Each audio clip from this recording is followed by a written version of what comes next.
Welcome to the Bible Forum. I'm Warren Sprouse. We're here every Sunday night from 8 until 10 p.m. Eastern Time, unless we run out of steam. Or if I have more to say, we go longer than that. If you're here on the Bible Forum, I welcome you. You would like to get an email that lets you know what our topics are week to week, just write to me at thebibleforum@gmail.com and we'll put you on the list. Won't send you anything else. That's all we're going to send you. I had somebody write to me this week and just say, take me off that list. It was kind of a nasty thing. I didn't put them on the list except that they asked me to. I don't even remember. It's been 10 years ago. I don't know. Anyway, we're here tonight. We're going to spend the night together, and we're going to ask you some questions. We're going to give you some answers. To start off, I'd like to know if you watched the House trial. Did you watch the Democrat-led House of Representatives as they put forward a charge of treason against former President Donald Trump? The effort they have here is to keep him from running again. If he is impeached, he wouldn't be allowed to run for president the next time. I don't think he will anyway. I think he's had his fill of that. I think he feels like he can do more on the outside than he can on the inside. I don't know. But that whole idea of let's stop him from running is just to kind of whip it all up. They're charging him with treason. That's what they're inferring, if not saying it out loud. That then President Trump sought to overthrow the election in people's mind and gain control of the government by social force. By all accounts, the tactic did not seem to work. Now, a big part of the problem was the fact that then President Trump was not unlike what he'd done 4 years prior. The Democrats focused on his words of incitement. He said a lot of those same things 4 years ago. At the same time, they ignored the words of caution that were sprinkled throughout the speeches. They ignored their own use of the same words and tactics. They ran person after person after person saying exactly the same sorts of things. Their effort no doubt pleased and or convinced a large percentage of liberals and non-political types in this country that Donald Trump was the problem. He was the cause. But the facts don't match the rhetoric. Number one, no one could have foreseen the violence that followed, largely because it came from a segment of our society that we weren't focused on. A segment of the society that was not tied into the political speeches, but had a desire of their own to dominate and to demonstrate their power and their ability. People using Donald Trump's socially careless words to further their own agenda. Secondly, the damage and the destruction was not political in nature. It was physical. It was social. It's not what Donald Trump's about. The rhetoric was anti-establishment. Trump is part of the establishment. And the behavior that they exhibited was vicious. None of this is purely politics. Before this trial was completed, testimony showed numerous Democrat leaders using the same terminology in their speeches. Terminology that's very common rhetoric in politics. Terminology not designed to stir an angry mob, a mob that would rampage, destroy, and kill people, but rather to motivate their base to action. Action at the ballot box. Action perhaps on Twitter, Facebook, and personal conversations and so forth. And everybody in that room, as well as every thinking American above the age of 10, knew it. They knew it then, they know it now. It's a game. In this case, it's a very dangerous game. People destroying property, threatening, killing people, not being directed, not being controlled by Trump. They're anarchists. They have their own agenda, along with those who follow whatever or whomever seems to be the most exciting at the moment. Was this presidential carelessness? You can say yes to that all day long. But that's who Trump is. You didn't know that? That's who he was and is in business. That's who he was and is running for office. That's who he was, running the country. There's no surprises here. In the backlash, we now have a president who is a set piece. He's not going to finish this out. If he does finish it out, he's not making the decisions. No one, but perhaps the gullible or the foolish, believes that he's actually engaged making policy. He can barely complete a cogent paragraph unless he's reading it off a teleprompter. Democrats are making certain that we know all he's done and is doing is pre-planned long before the election. And what are they doing? They're dismantling the Trump agenda. And in the process, they're dismantling the country. We have news reports, again, of people being transported across the border in trucks. The last report was in a tanker truck. It were days on television. We know it's there. People are talking to us. We can't find it.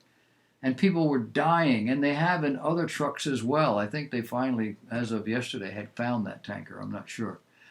We have tens of thousands of Americans and Canadians out of work because of presidential orders, political policy. We have a new surge in protecting and encouraging the dangerous and destructive social policies that highlighted the Obama era. 2 large stacks of presidential orders waiting to be signed into law. You've seen them. What is the political religious agenda? What is political religious in liberalism? It's all the same. It's the deliberate abandonment of moral absolutes, religious absolutes, social, sexual, whatever it might be. And as disgusting as it may be to some, sexual perversions are popular. The liberal mindset is dominant in 21st century Anglo-American cultures. Not that a majority are in favor, only that we seem to believe that people in government have the right to tell us what we can and cannot do, with the force of law to back them up. Someone sent me a quote this week from Thomas Sowell. He wrote years ago, "It's hard to imagine a more stupid or more dangerous way of making decisions than by putting those decisions in the hands of people who pay no price for being wrong." Can you say politicians? Oh, and this was written decades ago. Have you heard what New York said about COVID deaths? The secretary to New York Governor Cuomo admitted this week that they cooked the books on the number of deaths from COVID-19 in nursing homes. You remember early in this pandemic, Governor Cuomo moved COVID patients out of hospitals into nursing homes, homes for the aged, in order to free up hospital space. It was publicized. It was like a good thing. Some of us who can think outside the political box were shocked and wondered how in the world they could do that. And then they published that as of January 19, 2021, only 8,711 deaths occurred in New York State nursing homes. Only 8,711. That's a lot. But then we found out that the actual number as of January 19 was 12,743. That from the NewYorkPost.com. And there have been many that have died since then. The media is reporting that the governor said he was trying to make amends with fellow Democrats for the political inconvenience it caused them. In a just society, this man would be in jail, or worse. Try doing this in a private nursing home situation and see how quickly the long arm of the law comes after you. And in China, China's playing God again. ProphecyNewsWatch.com talks about a Chinese geneticist by the name of Bing Su, who works at the state-run Kunming Institute of Zoology. He recently inserted the human MCPH1 gene, the gene that develops the brain, into a monkey. The insertion could make that animal's intelligence more human than that of lower primates. Sue's next experiment is inserting into monkeys the SRGAP2C gene that's related to human intelligence, and the FOXP2 gene connected to language skills. Has nobody in China seen Planet of the Apes? ChristianHeadlines.com tells us how the law works. Do you know how the law works? New York Governor Andrew Cuomo had originally issued an order in October 2020 that placed many houses of worship in restricted zones in the state. In red zones, churches were limited to 25% occupancy or 10 people, whichever was the lower number. In orange zones, houses of worship were limited to a 33% occupancy or 25 people, whichever is fewer.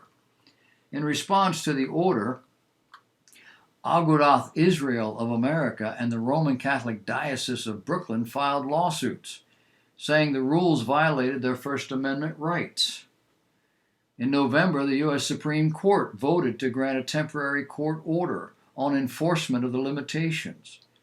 In the decision, the court said the rules were not neutral because some essential and non-essential businesses were not subject to the same limitations.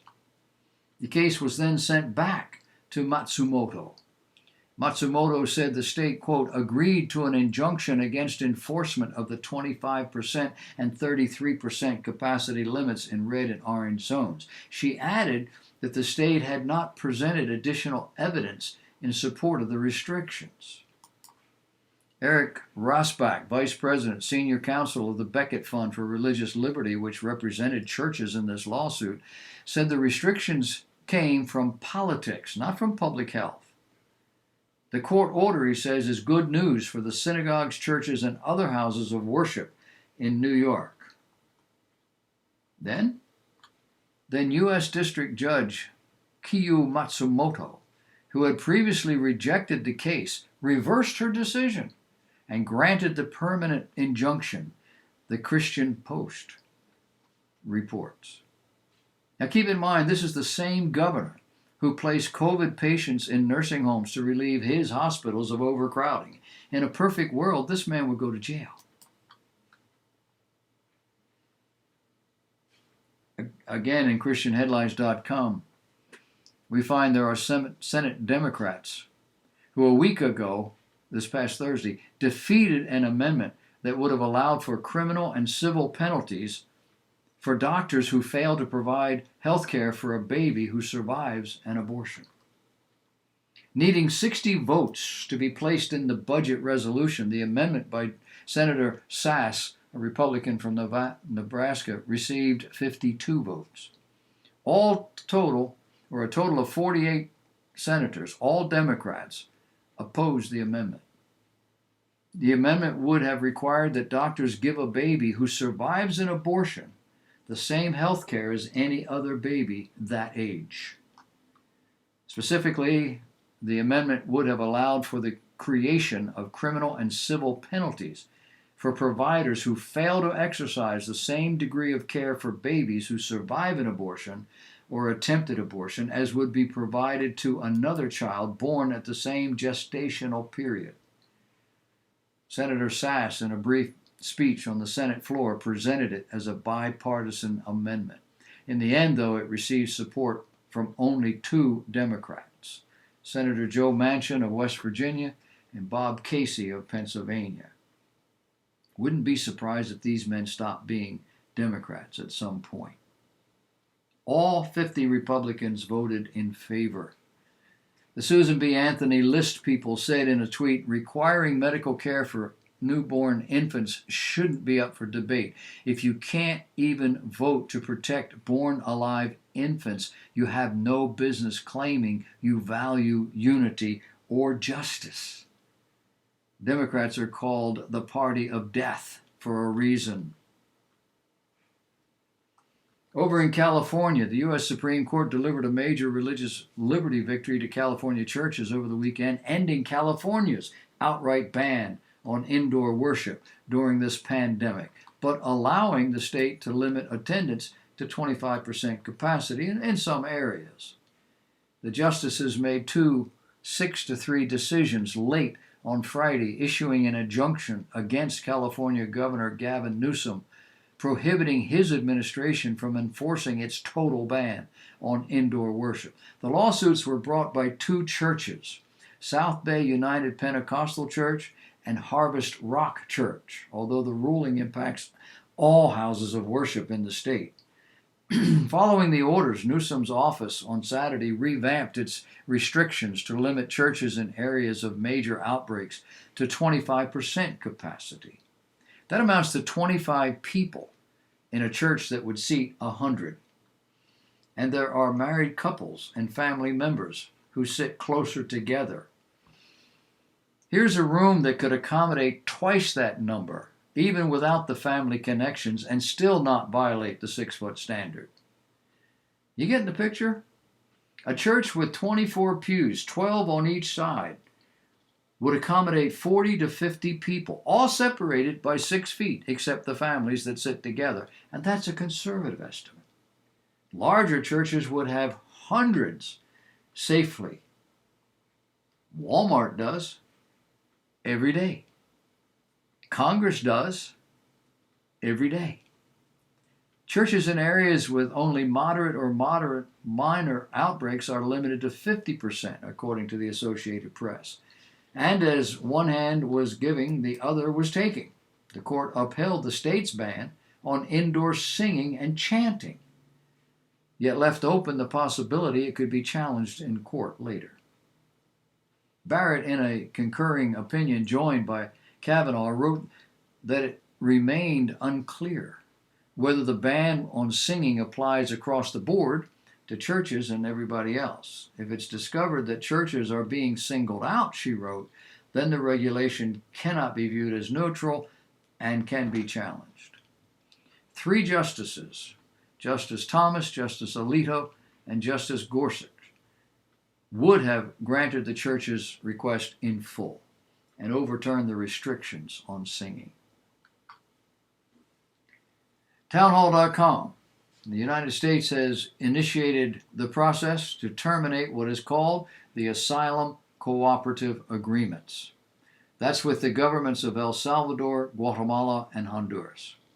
This is labeled as the first concrete step on the path to greater partnership and collaboration in the region laid out by President Biden. Adding to it, quote, to be clear, these actions do not mean that the U.S. border is open. While we are committed to expanding legal pathways for protection and opportunity here and in the region, the United States is a country with borders and laws that must be enforced, end of quote. ProphecyNewsWatch.com talks about a sexual ban in Australia, and I offer it as a case in point. The Parliament of Victoria, Australia, is about to conclude the process of the change or, quote, suppression, meaning conversion practices, prohibition bill. It's talking about any practice that aims to change or suppress a person's sexual orientation or gender identity. That practice will now be unlawful. They called it illegal, but that's not the term. Unlawful. According to the Australian evangelical magazine Eternity News, this ban includes, quote, prayer conversations suggesting change and counseling when targeted at an individual, end of quote. This is a law pointed at pastors and Christian counselors. And at issue here is homosexuality, bisexuality, transgenderism, and so forth. Jail sentences up to 10 years and large fines can be imposed by courts if there's a perception that a conversion practice has caused injuries to an LGBT person. A perception. Whose perception? Probably the LGBT person who's now changed their mind. What about preaching? What about teaching the Word of God on this subject? Well, there's an exception for sermons and for general discussions. It's only activities directed at an individual that would rise to the level of being unlawful. The goal here? Do not try and change someone's mind about their sexuality. Period. Now, it'll take a year to figure out all the details and clarify the various aspects before the law could be applied. But one pastor who has campaigned against this law posted on social media, quote, "Under this act, if Jesus shared his views with an individual or prayed with someone who came to him because they were struggling with their sexual or gender identity, he could face criminal charges and time in prison." Of course, Jesus' view, which upholds the teaching of the Bible, forms the beliefs that Christians can carry today and shape their lives. In fact, the teachings of the Bible shape the laws and morals of Western nations, a reality that makes this feature of the law so ludicrous. Did I mention they killed Jesus? They killed him because he was teaching things that they believed were going against the law. Not the law of Rome, the law of Israel.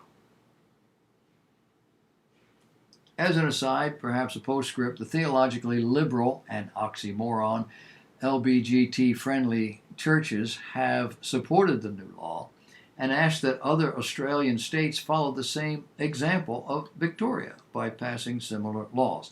According to John Sanderman, editor-in-chief of Eternity News, quote, "Christians in Victoria who affirm the traditional teachings of the Bible will be on official notice that they are out of step with society." Are you out of step with society? I am. When we come back, we're going to talk to you a little bit about where'd America go? Stay tuned.